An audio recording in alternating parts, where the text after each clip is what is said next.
Hi, Deneen here. Let's bake some banana bread. This is my mom's old recipe box that she had when I was growing up, and she gave it to me. So I have found her banana cake recipe. It's not pretty, but it's hers, and it's old, and it's very good. Okay, we'll start off with our softened butter. I always bake with butter, not margarine. I'm doubling the recipe because I'd like to make a little bit for my neighbors. Okay, I'm going to put my softened butter in my mixer. And I see the recipe says 350, bake at 350, 35 to 40 minutes. So I've already preheated my oven because that usually takes longer than it says it does.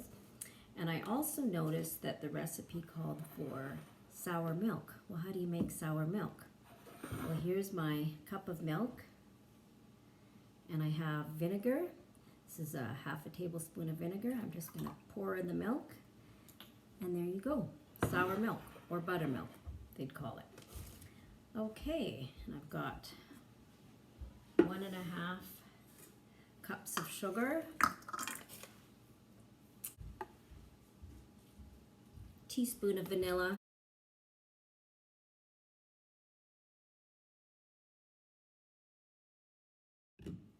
and 2 eggs.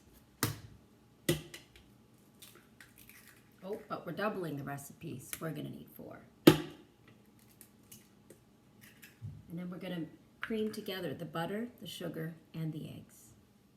Okay, very good. We've just mixed in our bananas in with our creamed butter, sugar, eggs, and vanilla. By the way, I do like to use real vanilla whenever possible. I know it's really expensive, but maybe you've got a neighbor or a friend going to Mexico that they can bring you back vanilla. I earned this bottle of vanilla for Mexico by shoveling the neighbor's driveway for the winter. So thank you, neighbor. You'll be getting one of these banana cakes. Recipe from my mom from the Okanagan.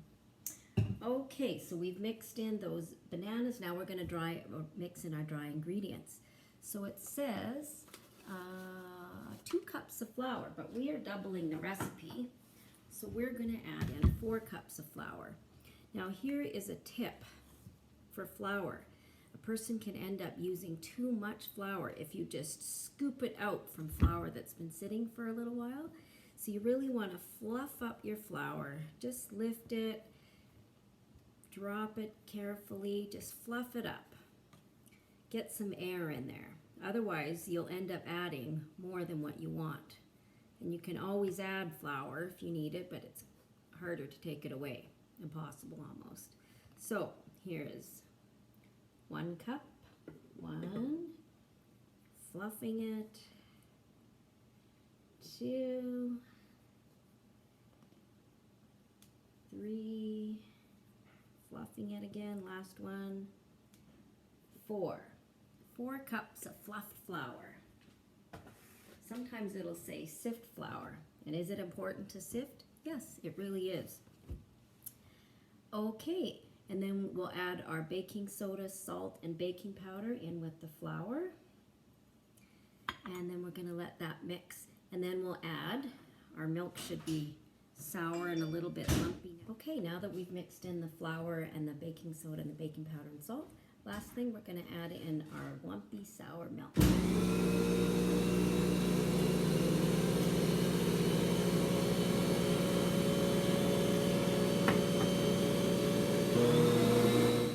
So I mixed all the ingredients on low for about 20 to 30 seconds, and then I scraped the sides with my handy scraper, and then I'll probably just mix it for another, not even a minute, maybe less than a minute on low.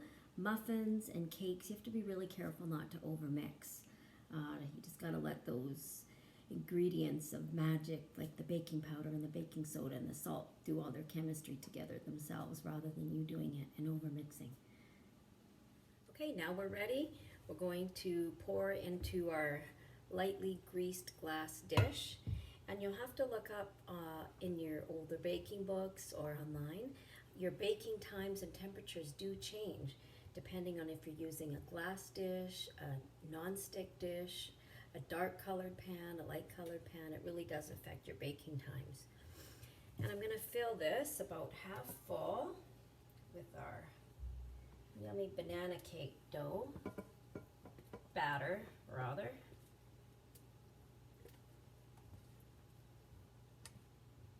Beautiful. Now I know your mom, as did mine, always said, don't eat the raw batter. But I am a fan of raw batter, but I also think it important to taste your goods before you cook it and after you cook it, and especially before you serve it. Because what if you forgot something? Ooh, that's going to be really good. Okay, just to get some of the big bubbles out, this is an old school method my mom taught me, just to get some of the bubbles out. Now some people like chocolate chips in their banana bread, so I'm going to sprinkle a few chocolate chips on top. I am going to icing this with a maple buttercream icing. And the other one, I'm going to put some pecans on. Pecans are always good, unless you're one of my kids. And there's 6 people in the house. I have 6 different flavors to feed of what people like. So I'll make 2 cakes and then divide it up. Give some to the neighbors and leave some for us, and hopefully there's something in there that someone likes. All right, next I'll put it in the oven and bake it. I'll bake it for the 35 minutes. It says 35 to 40 minutes. I'll check it after 35 minutes, and then it may need 5 more after that. But better to underbake, check it, and bake it more than to overbake. Okay, there goes our timer. Let's check and see if our banana bread is ready. Oh, beautiful.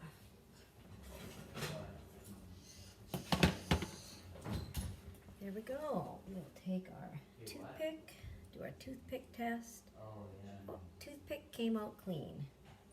We did one with chocolate chips and one with nuts. Perfect. Let's let those cool, and then we'll make a maple buttercream icing for them later.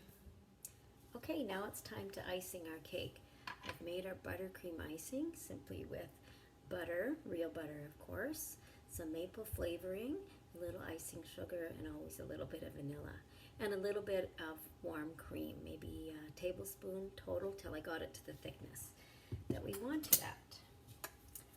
Okay, so let's put some of this maple icing on our banana cake, which I let cool for at least 2 hours coming out of the oven.